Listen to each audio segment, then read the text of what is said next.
रॉकेटों की बारिश,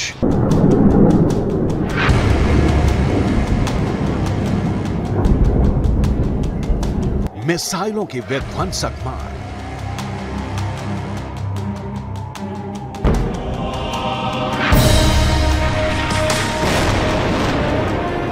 जख्मी और लहूलुहान इजराइल,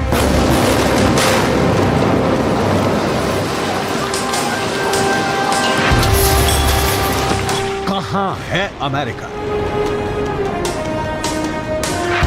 क्या इजराइल को बचाने के लिए मैदान में उतरेगा अमेरिका?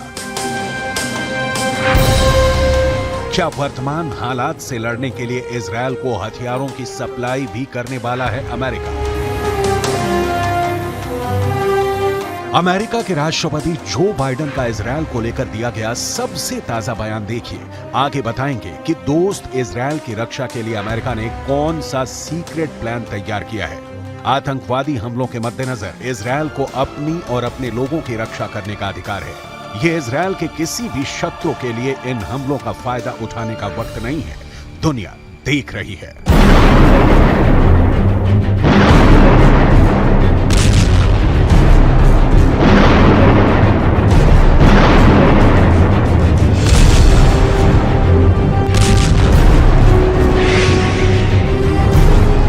इससे पहले जो बाइडेन के राष्ट्रीय सुरक्षा सलाहकार जैक सुलिवन, विदेश मंत्री एंटनी ब्लिंकन और रक्षा मंत्री लॉयड ऑस्टिन समेत अपने राष्ट्रीय सुरक्षा दल के साथ कई बैठकें की हैं।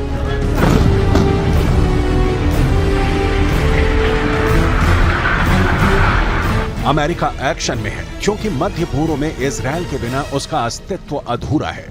अमेरिका इजराइल का सबसे करीबी सहयोगी, सबसे बड़ा साझेदार और ऑल वेदर फ्रेंड रहा है। हमास का हमला हो या हिजबुल्लाह का अटैक, अमेरिका की तीखी नजर इजराइल संकट पर है। लेकिन सवाल है कि अमेरिका इस वक्त इजराइल को किस तरह से मदद कर सकता है या कर रहा है।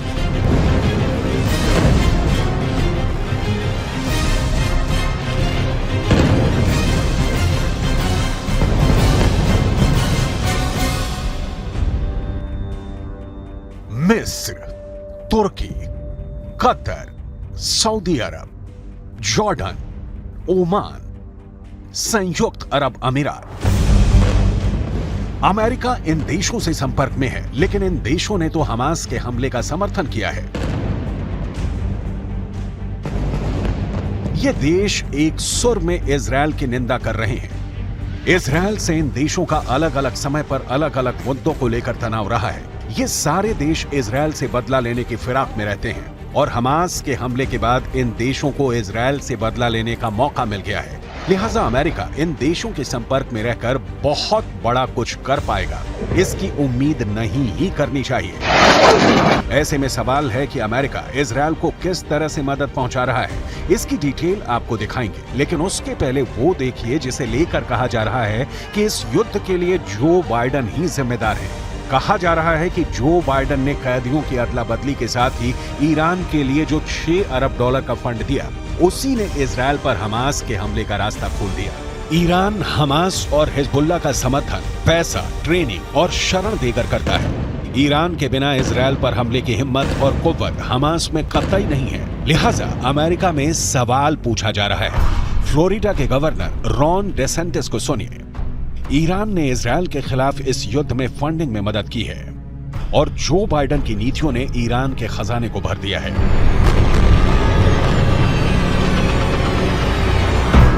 इसकी तस्दीक कर पाना मुश्किल है क्योंकि पश्चिमी मीडिया में यह रिपोर्ट भी छप रही है कि ईरान को जो बाइडेन ने जिस $6 अरब का फंड दिया है वो पूर्ण रूप से मानवीय उद्देश्यों के लिए है। उसका इस्तेमाल युद्ध के लिए ईरान नहीं कर रहा है। लेकिन इतना तो तय है कि ईरान इजराइल को बहुत सोची समझी रणनीति के तहत तबाह करने पर तुला है। आपको आगे दिखाएंगे। अमेरिका के राष्ट्रपति जो बाइडेन ने इजराइल के प्रधानमंत्री बेंजामिन नेतन्याहू को फोन पर क्या कहा। लेकिन उसके पहले सुनियोजित तरीके से इजराइल पर हमले की रची गई साजिश की डिटेल देखना जरूरी है, क्योंकि हमास के हमले की टाइमिंग सीधा इशारा कर रही है कि इजराइल पर पिछले 50 सालों में सबसे बड़े हमले की प्लानिंग फिलिस्तीन ने नहीं, ईरान में रची गई। ईरान ने बहुत चालाकी से हमास का मुखौटा पहना और इजरायल के सुरक्षा सिस्टम को चकनाचूर करते हुए देश में घुस गया। मिडिल ईस्ट पिछले कुछ महीनों में शांति की ओर लौट रहा था। हाल के दिनों में इजरायल के साथ अरब मुल्कों के रिश्ते सामान्य हो रहे थे, लेकिन इस हमले ने एक बार फिर से मिडिल ईस्ट में उथल पुथल मचा दी है। जिस गुटबाजी के खत्म होने के आसार नजर आ रहे थे, वो अब फिर से मजबूत हुई है। इजरायल से अरब देशों के रिश्तों के नए चैप्टर से ही ईरान आग बबूला है।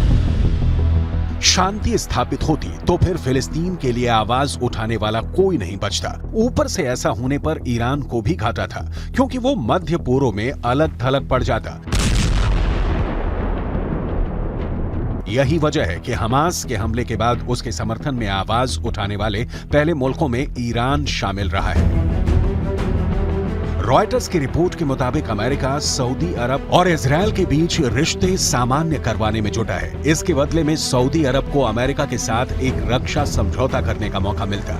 ऐसा होने पर सऊदी अरब और ईरान के बीच सुलह के दरवाजे भी बंद हो जाते, क्योंकि तेहरान वॉशिंगटन के खिलाफ रहा है। अगस्त में ही सऊदी अरब के क्राउन प्रिंस मोहम्मद बिन सलमान ने ईरानी विदेश मंत्री से मुलाकात की थी।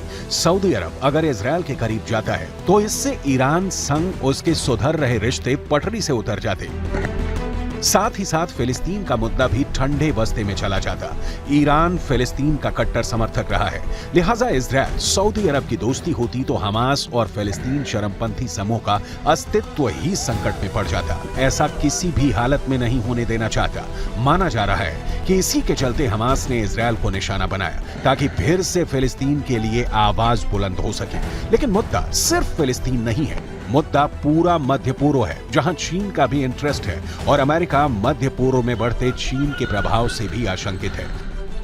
लिहाजा अमेरिका इजरायल पर हुए हमास के हमले का करारा जवाब जरूर देगा, क्योंकि यह मैसेज चीन को भी होगा कि अमेरिका ही एकमात्र देश है जो मध्य पूर्व में शांति स्थापित कर सकता है। ऐसा क्यों है, पहले वो समझते हैं, उसके बाद दिखाएंगे।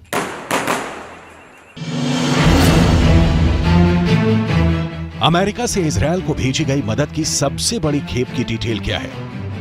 चीन ने इस साल मिडिल ईस्ट में अपनी कूटनीति को आगे बढ़ाया है। सऊदी अरब और ईरान के बीच मध्यस्थता की और दोनों देशों के बीच रिश्तों की नई शुरुआत कराई। चीन ने ऐसा मध्य पूर्व में अपने प्रभाव को बढ़ाने के लिए किया, लेकिन इसका साइड इफेक्ट अच्छा हुआ। सऊदी अरब ईरान की दुश्मनी के चलते एक नहीं, इराक, सीरिया, लेबनान, यमन और बहरीन सहित क्षेत्र के कई देशों की अस्थिरता कम हुई। अमेरिका शांति तो चाहता है, लेकिन ये शांति चीन के असर से पैदा हो, वॉशिंगटन डीसी नहीं चाहता। इसीलिए अमेरिका ने सऊदी अरब और इजरायल को एक दूसरे के करीब लाना शुरू किया। बात बहुत तेजी से आगे बढ़ रही थी, लेकिन इस शांति बहाली को ईरान की नजर लग गई। नतीजा सामने है। इजरायल से फिलिस्तीन पर हुए सबसे ताजा हमले की तस्वीर देखिए। आगे दिखाएंगे कि पेंटागन में हमास के ऑल आउट के प्लान पर क्या विचार चल रहा है।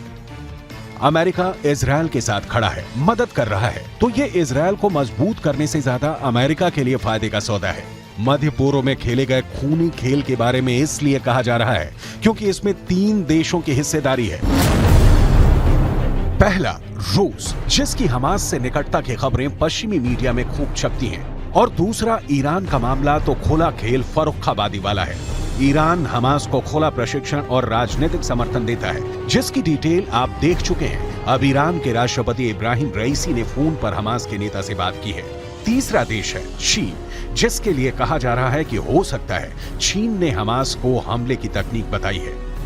अमेरिका के कट्टर दुश्मन इन 3 देशों को एक साथ सबक सिखाने का जो बाइडेन के पास अच्छा मौका है। इजरायल की पिच पर अमेरिका की अब की बैटिंग बहुत अच्छी रही है, लेकिन अब की बार इजरायल ज्यादा मुश्किल में है, क्योंकि रूस, ईरान और चीन तीनों मिलकर मध्य पूर्व में बड़ा खेल खेल रहे हैं। और कहा तो ये भी जा रहा है कि इसमें तुर्की भी शामिल है। तुर्की ने पिछले महीने में हमास को हथियारों की सप्लाई की थी, लेकिन इजरायल ने इसे रोक लिया था। हालांकि इस खबर की पुष्टि नहीं की जा सकती, लेकिन इतना तो फिलहाल तय दिख रहा है कि ये तीनों देश बहुत एक्टिव हैं। चीन ने जो सबसे ताजा बयान दिया है वो देखिए। शांति प्रक्रिया को लंबे समय तक लटका कर नहीं रखा जा सकता। संघर्ष को समाप्त करने का मूल रास्ता 2 राष्ट्र समाधान को लागू करना और एक स्वतंत्र फिलिस्तीन राष्ट्र की स्थापना करना है। मतलब चीन का कहना है कि ऐसे संघर्ष को तभी समाप्त किया जा सकता है जब शांति प्रक्रिया पर अमल हो, और ये शांति आएगी कैसे? तो चीन ने इसके लिए फिलिस्तीन को स्वतंत्र राष्ट्र घोषित कर देने की बात कही है। चीन यहां भी इजरायल के हितों और अमेरिका की चाहतों के बीच दीवार बनकर खड़ा है। इजरायल फिलिस्तीन के एक बड़े हिस्से को अपना बताता रहा है। इसे लेकर लंबे समय से दोनों देशों के बीच संघर्ष चलता रहा है। लिहाजा चीन की फिलिस्तीन को स्वतंत्र देश बनाने वाली शांति इजरायल के किसी काम की नहीं है। असल में चीन चाहता भी नहीं कि उसके शांति प्रयासों का मतलब ईरान के खिलाफ समझा जाए। इजरायल के जरिए वो अमेरिका को मध्य पूर्व से रुखसत करना चाहता है, और अमेरिका है कि इजरायल के लिए अपने हथियारों के भंडार खोलने में सेकंड भर की भी देरी नहीं लगाने वाला। अमेरिका के राष्ट्रपति जो बाइडेन ने इजरायल को $8 बिलियन की आपातकालीन सैन्य मदद देने को मंजूरी दी है। इजरायल को अमेरिका से मदद सिर्फ चाहिए नहीं, जल्दी चाहिए। बाइडेन प्रशासन यही मदद पहुंचा रहा है, लेकिन सवाल सिर्फ इजरायल, हमास या हिजबुल्लाह का नहीं। सवाल है अरबों के 32 दांतों के बीच बसे इजरायल का, जिसका अर्ली वार्निंग सिस्टम 5000 रॉकेट हमलों की सूचना देने में नाकाम रहा। इजरायल अमेरिका की दोस्ती के किस्से आपको इंटरनेट पर भरे पड़े मिलेंगे, लेकिन इस रिश्ते का असली इम्तिहान अब आया है, जब ईरान और इजरायल जैसे दो परमाणु शक्ति संपन्न देश एक दूसरे के सामने हैं। अमेरिका का अगला कदम क्या होगा? हमास और इजरायल का युद्ध में आगे क्या होगा? और बेंयामिन नेतन्याहू इस सोची समझी साजिश के तहत किए गए हमलों का कितना मुंहतोड़ जवाब देते हैं, देखना दिलचस्प होगा। और इस बीच इससे भी दिलचस्प होगा कि अमेरिका इजरायल का कितना और कहां तक साथ देता है।